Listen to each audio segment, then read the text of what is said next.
Good evening, students. Today we will discuss chapter excretive products and their elimination.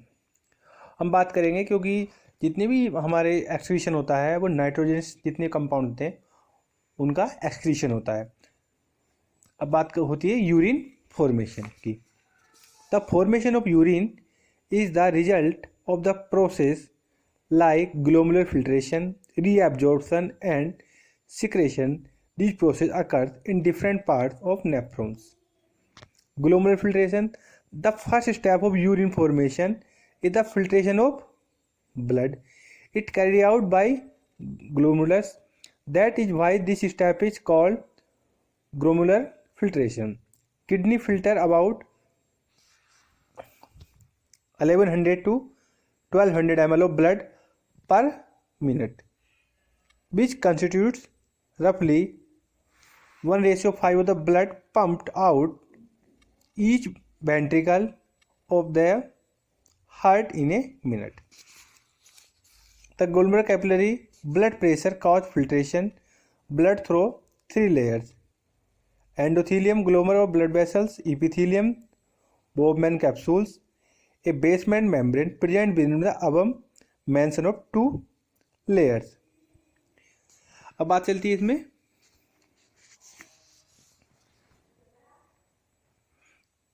the epithelial cells of Bowman's capsule are arranged in such a manner so that some minute space called filtration slide ports occur between them. अब देखो क्या आता है, ये रहता है हमारा glomerular filtration rate. The amount of the filtrate formed by kidney per minute is called glomerular filtration rate. In healthy person, it is found approximately 125 ml per minute. अब आता selective reabsorption. This is a second step in the formation of urine from filtrate. The urine released 1.5 liter as compared to the volume of the filtrate formed per day. It suggests that as much as 99% of the material in the filtrate is reabsorbed by renal tubules. Thus, the process is called reabsorption.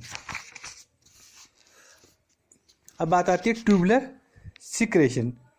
It is also an important step in urine formation. Certain chemicals in the blood that are not removed by filtration from the glomerular capillaries are removed by the process of tubular secretion. It helps maintain of ionic and acid-base balance of the body fluid by removing chemicals like foreign bodies, ions and molecules etc. that are toxic at elevated levels. Function of the tubules. अब इनके functions क्या क्या है. The glomerular filtrate primary urine passes through the renal tubules. Water and different materials of filtrate reabsorb at various places. Proximal convoluted tubules, Henle's loop, descending limbs of loop Henle, ascending limb of loop of Henle, distal convoluted tubules. अब बात आती है हमारी then collecting ducts. The epithelial cells of the PCT have numerous microvilli which increase the surface area available for reabsorption.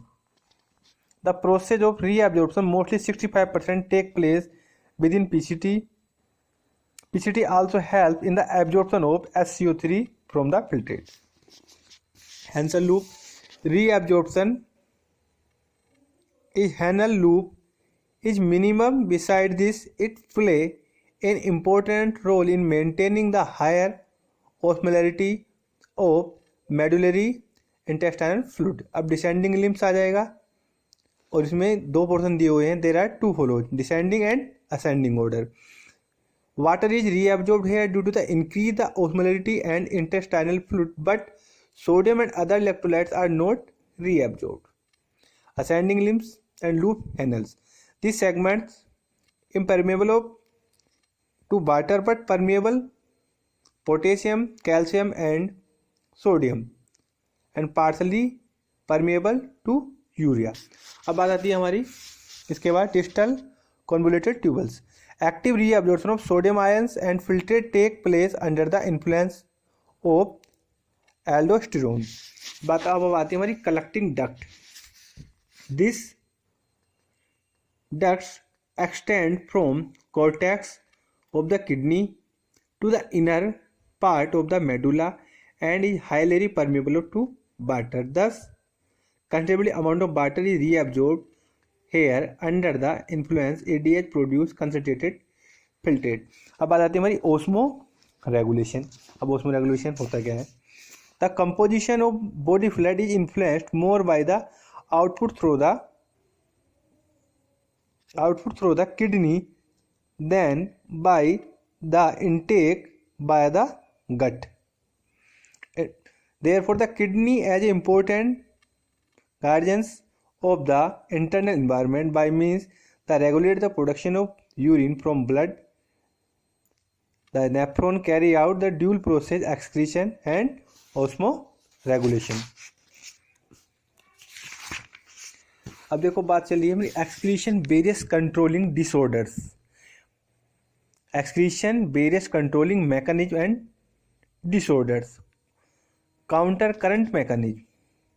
Kidney of higher vertebrates has the ability of absorbing more and more water from tubular filtrate to conserve water and make the urine more concentrated. This can be achieved by a special mechanism known as counter current mechanism. इसमें आएगी देखो basic concept. Henel's loop, vasa recta play an important role in this mechanism. The flow filtrate in the limbs. The Henel's loop is in opposite direction and thus forms a counter correction. अब second बना था the osmolarity as in other tissues, but that of the intestinum renal medulla is hypertonic with a gradient of the hyperosmolarity from renal cortex to the tips of the medullary. अब आती है the mechanism. अब देखो इसकी mechanism show की गई है. Diagrammatic representation of nephron and vasa recta showing the counter current mechanism. देखो इसमें दिखाया हुआ है डायग्राम में. अगर हम देखते हैं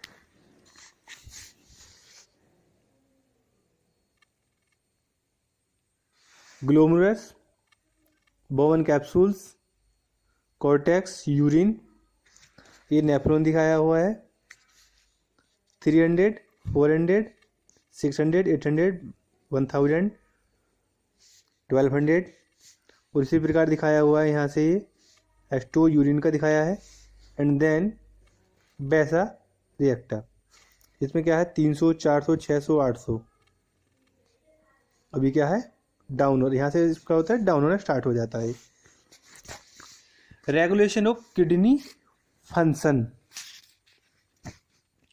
To maintain the homeostasis, the regulation of water and solute contents of the body fluids is performed by the kidney. Kidney जो है हमारा मेन जो फंक्शन फिल्ट्रेशन का रहता है वो काम करती है हमारी किडनी का, एक्सक्रीशन का. The vertebrate kidney is very flexible in its function. It excrete larger quantities of dilute urine when water is abundant in the body tissue and small amount of concentrated urine when there is a shortage of water. अगर water की shortage हो जाती है हमारी body में तो हमारा जो यूरिन रहता है वो कंसनट्रेट हो जाता है. Hormones act an important signalling molecules in controlling the regulation of water content in blood. With the help of kidney the functioning of kidney is efficiently monitored and regulated by hormonal feedback. अब बात आती है regulation of hypothalamus. Excessive loss of flood from the body activate the osmo receptor present in the blood vessel hypothalamus, thus stimulating to release the ADH or vasopressin from the neurohypophysis. अब आता है माइकोट्यूरेशन. Urine is produced and drained continuously by the nephron in the renal pelvis. From here, it is carried down to the uterus and then into the urinary bladder. The bladder serves to store the urine temporarily till a voluntary signal is given to central nervous system as urine collected the muscular ball that the bladder distant accommodate it। अब क्या है कि उसमें हमारा urine bladder में urine इकट्ठा होता रहता है जब तक कि हमारे जो नर्वस सिस्टम को मैसेज नहीं आता, देन हम रिलीज, उसके बाद क्या करते हैं, उसको रिलीज करते हैं। अब आती है तो urine. A adult man normally passes about 1.1 urine per day, 1 से 1.5 लीटर हम यूरिन क्या करते हैं, डिस्चार्ज करते हैं। Composition, urine normally contains 95% water रहता है, 2% साल्ट रहते हैं and 2.6% urea, uric acid 0.3%, traces of creatine, ammonia, etc. Color pale yellow due to the pigment urochrome produced by the breakdown of hemoglobin। अगर हीमोग्लोबिन ब्रेकडाउन होगा तो उसका yellowish colour हो जाता है, pale yellow. PH range 4.5 to 8.2, average pH 6 रहती है इसकी। Odours unpleasant if allowed to stand, impart strong smell like ammonia. अब बात आती है analysis of urine, help the clinical diagnosis of many metabolic disorder malfunctioning to the kidney. क्या है कि यूरिन से हम, अगर हमारी किडनी में कुछ भी माल फंक्शनिंग हो रही है, कोई प्रॉब्लम हो रही है, तो हम उसको क्या कर सकते हैं, आइडेंटिफाई कर सकते हैं। For example, presence of glucose and ketone bodies in urine is inactivated diabetes mellitus and presence of protein blood as pus in the urine is called proteinuria, hematuria, pyuria respectively। अब क्या ऐसा में diabetes का पता चल सकता है अगर हमारे कोई और प्रॉब्लम है। Role in the other organs in excretion, इसके अलावा भी और ऑर्गन्स के भी हेल्प रहती है, मतलब कि वो भी एक्सक्रीशन का वर्क करते हैं। जैसे लंग्स है, लीवर है, स्किन है, इंटेस्टाइन है, सैलिवरी ग्लैंड्स है। बात करते हैं, देखो लंग्स, फेफड़े का काम क्या रहता है कि ऑक्सीजन को फिल्टर करते हैं, देन रिवर्स जब हम इनहेलेशन करते हैं तो हम क्या ऑक्सीजन लेते हैं एंड एक्सहेलेशन में कार्बन डाइऑक्साइड रिलीज करते हैं। Carbon dioxide and water are waste products form in respiration. Lungs remove the CO2 and some water as vapours in the expired air. About 80 litre of CO2 per hours and 400 ml water per day are eliminated by human. बात थी liver की। Liver में हमारे क्या production होता है, bile production होता है। It chain decompose the haemoglobin of the burn over red blood corpuscles into the biles pigment biliverdin। These pigments pass into the alimentary canal and the bile for the elimination in the feces. The liver also excretes cholesterol, steroid hormones, certain vitamins and drugs via biles. Liver demonstrates the excess the unwanted amino acid producing ammonia which is quickly combined with CO2 to the from urea cycle of orthinin cycle। अब skin क्या है, हमारी skin से भी excretion होता है। The sweet glands, sebaceous glands in the skin can eliminate the certain substances through their secretion। sweet glands, sebaceous glands, ये कहता है sweet glands aqueous fluid containing NaCl, lactic acid, small amount of urea, amino acid and glucose को release करते हैं। उसके बाद sebaceous sebum from the sebaceous gland elimination of sterol, fatty acid, bacteria and hydrocarbon। अब बात आती है intestine की। इंटेस्टाइन भी हमारी बॉडी में दो रहती हैं। जो स्मॉल इंटेस्टाइन होती है तो इसमें क्या होता है, इसमें क्या होता है, खाने का कंप्लीट डाइजेशन होता है। जो अनवांटेड मेटेरियल होता है वो ट्रांसफर हो जाता है हमारा लार्ज इंटेस्टाइन में। Epithelial cells colons exceed the excess salt of the calcium, magnesium, iron along with the faeces. अब बात आती है सैलिवरी ग्लैंड्स, जो हमारी लार ग्रंथें होती हैं। Heavy metals and drugs are excreted in saliva. अब आती है डिसऑर्डर ऑफ द एक्सक्रीटरी, कई बार मतलब कि प्रॉब्लम हो जाती है। Malfunctioning kidney can lead the several disorder of the excretory system. Uraemia, the presence of excess amount of urea in the blood. Urea is highly harmful and poison to the cells, high concentration many kidney failure. अगर हमारी body में ammonia की concentration बढ़ जाए blood में तो हमारी kidney भी फेल हो सकती है। Kidney failure, partial total inability of kidney to carry out the excretory and salt water regulate function is called renal kidney failure। उसी प्रकार renal Calculi, it is the formation stone insoluble mass crystallized salts. उसके बाद glomerulonephrititis, it is the inflammation glomeruli of kidney. Diabetic insipidus, it is a condition caused by the excessive thirst and frequent micturition.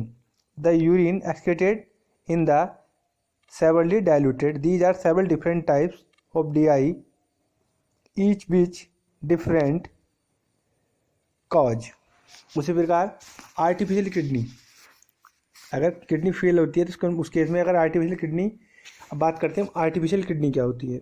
Artificial kidney is a machine that is use to filtrate the blood of a person whose kidney are damaged.